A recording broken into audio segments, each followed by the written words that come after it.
in season niya tatot ngayon. So, ang daming melanie. Ewan ko kung saan puno to nang galing. Pero kagandahan. Kahit wala kang puno, makakatikim ka. Lah, si OA. So, nag-iisip kami na gawin tong smoothie. Mamaya lang to, mga hinog na siya lahat. Pinahinog ko lang. Ayan, ginilid ko sa may ilalim para hindi siya malamog-lamog. Di ko na nilagay sa bigas, guys. Kasi masyadong OA. OA na ano. Wala. Naman lalamog na naman dito na. Kita nyo yung kamay na yon? Oh, ayan. Umilit pa. Ang gugulo din sa pabidyo-bidyo ni mama niya. Oh. Oh. Oh, nakiki-ano rin kasi. Nakiki-OA. Hala! Sabi? Oh, masarap yan. Oh, sabi niya masarap yan. Oh. Lah. Ayan, nanghiram pa nga kami ng blender sa bagong kasal naming kapitbahay. So, ayan, nag-add lang ako ng evap milk at condensed milk. Pinagsalo lang namin. Konti-konti lang kasi marami tayong gagawin na shake. Lah. Nakalimutan ko rin pala na naglagay kami ng honeybee. Fresh na honeybee para sa kanyang pampatamis.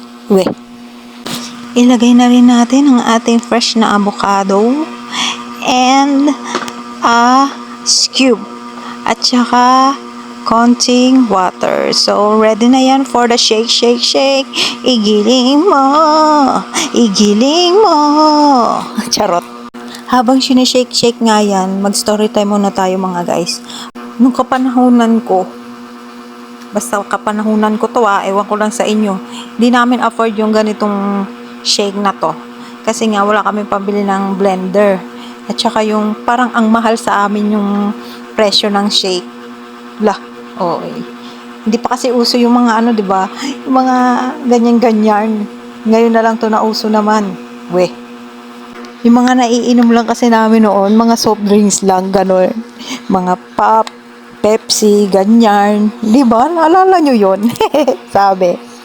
At saka parang bibihira yung may magtinda ng ganitong shake sa lugar namin noon. Tapos, ang kadalasan lang na tinitinda kasi noon, scramble. Yung may chocolate, tapos may gatas, ganun. Mga pampalamig noon. Meron pa rin naman siya ngayon, di ba? Aminin. Ayan, kakadaldal ko, nakayari na nga tayo. So, ayan na, oh. Ewan ko na lang talaga kung hindi ito sumarap. Lahat ng ginamit, organic, fresh, ganon. Si OA. Sa mga milk teahan, magkano rin ang presyo ng per ounces nitong drinks na ito, di ba? So, ayan, makakatipid tayo nito. Makakapamigay din tayo sa ating mga kapitbahay. Si OA. Gumawa pa nga ng isa pang set, another batch. So, ayan. Medyo marami-rami rin yung nagawa nating avocado shake. Ayan.